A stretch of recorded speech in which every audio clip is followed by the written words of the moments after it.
Imagine this. You're lounging by your neighborhood pool on a scorching summer day, minding your own business, when suddenly a self-entitled stranger marches up and demands you leave, because you don't belong. But what if that stranger had no idea you're not just anyone, you're the one in charge? If heart-pounding tales of instant karma, racial justice, and epic twists get your pulse racing, hit that subscribe button right now for more stories that expose hypocrisy and celebrate comeuppance. Don't miss out. Subscribe and turn on notifications so you're first in line for the next viral-worthy narrative that'll have you cheering from the USA to the UK. In the sweltering heat of a midsummer afternoon in the quiet suburb of Elmwood Heights, where manicured lawns stretched like emerald carpets under the relentless Georgia sun, Patricia, Patty, Wilkins adjusted her oversized sunglasses and settled into her lounge chair by the community pool. Patty, a 52-year-old real estate agent with a penchant for floral blouses and pearl necklaces, had lived in the neighborhood for over 2 decades. She considered herself the unofficial guardian of the cul-de-sac, always quick to report a suspiciously parked car or a yard sale that lingered too long. Today, her eagle eyes spotted something amiss. A black woman in a sleek one-piece swimsuit, gliding through the water with effortless strokes. "Who is that?" Patty muttered to herself, clutching her iced tea as if it were a lifeline. The woman emerged from the pool, water cascading off her toned frame, and draped a towel over her shoulders before heading to a shaded cabana. Patty's mind raced. Elmwood Heights was a nice area, gated and exclusive, with strict law rules she helped enforce. No outsiders allowed at the pool without a resident pass. Convinced this intruder was up to no good, Patty heaved herself up, her flip-flops slapping against the concrete as she marched over, her face flushed not just from the heat but from righteous indignation. Excuse me, miss," Patty called out, her voice shrill and piercing, drawing glances from the handful of other sunbathers, a retired couple dozing under umbrellas and a young mother chasing her toddler. The black woman turned, her expression calm and composed, water droplets still glistening on her deep brown skin. She was in her mid-40s, with sharp features, coiled hair pulled into a neat bun, and an air of quiet authority that Patty immediately dismissed as arrogance. "This pool is for residents only," Patty declared, planting her hands on her hips. "Do you even live here? I don't recognize you, and I've been on the WA board for years. Show me your pass, or I'll have to call security." The woman smiled faintly, a glint of amusement in her eyes, but said nothing at first, simply reaching for her phone from her bag. Patty took this as defiance. "Oh, playing games, are we? I know your type, thinking you can just waltz in anywhere. This is private property." Her voice rose, attracting more attention. The retired man stirred, peering over his newspaper, while the mother scooped up her child and watched warily. The woman finally spoke, her tone even and measured. "Ma'am, I assure you, I belong here. Perhaps you should check with the office." But Patty wasn't having it. Years of watching true crime documentaries and neighborhood watch meetings had primed her for this moment. "Don't, ma'am, me. I've lived here longer than you've probably been alive. People like you are always causing trouble, littering, loitering, you name it. If you don't leave right now, I'm calling the police." She whipped out her own phone, dialing the non-emergency line with trembling fingers, her heart pounding with a mix of fear and triumph. As the line rang, the woman sighed softly, crossing her arms. "That won't be necessary," she said, but Patty ignored her, blurting into the phone, "Yes, hello. This is Patricia Wilkins at Elmwood Heights Community Pool. There's a suspicious individual here who refuses to show ID. She's black, about 5 feet 8 inches, wearing a black swimsuit. Please send someone immediately, she might be trespassing." Unbeknownst to Patty, the woman she was confronting was none other than Chief Elena Thompson, the newly appointed police chief of Elmwood County. Elena had moved into the neighborhood just 3 months prior, purchasing a modest but elegant home on the quieter end of the street after her promotion from deputy chief in Atlanta.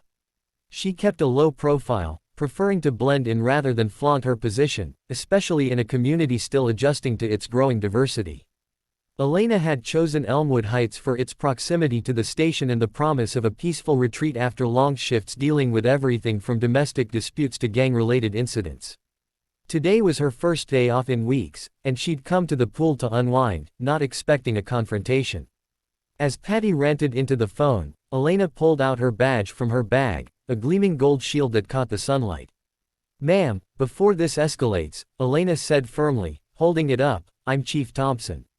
I live at 147 Oak Lane. And you're speaking to dispatch at my department. Patty's face drained of color, her phone slipping slightly in her grip. What? No, that can't be. You're the police chief. She stammered, the dispatcher on the line chuckling faintly before confirming, Mrs. Wilkins. That's correct, Chief Thompson is on the line with us now. Is there still an issue? Patty hung up abruptly, her world tilting. But instead of backing down, her embarrassment fueled a defensive rage. Well, even chiefs have to follow rules. Where's your resident pass? This pool is WA managed, not police property. Elena raised an eyebrow, her patience wearing thin. I have my key fob right here, she replied, producing it from her bag. But let's talk about why you assumed I didn't belong. Is it because I don't look like the usual residents? The bystanders murmured, the retired couple now fully engaged, the man whispering to his wife about that Karen type. Patty sputtered, it's not about race. I call out anyone suspicious. Last week it was that white kid with the skateboard. But her words rang hollow, and Elena knew better. As a black woman in law enforcement, she'd faced microaggressions and outright bias her entire career, from being pulled over in her own unmarked car to colleagues questioning her decisions. This incident, though minor, stung deeply. Mrs. Wilkins, Elena said, her voice now carrying the weight of her authority, profiling isn't just illegal, it's dangerous. You could have escalated this unnecessarily. Just then, a patrol car pulled up outside the gate, 2 officers responding to Patty's call. They recognized Elena immediately and saluted. Chief, everything all right? One asked. Elena nodded. Just a misunderstanding, but perhaps Mrs. Wilkins here needs a reminder about community guidelines. As the officers approached, Patty's bravado crumbled.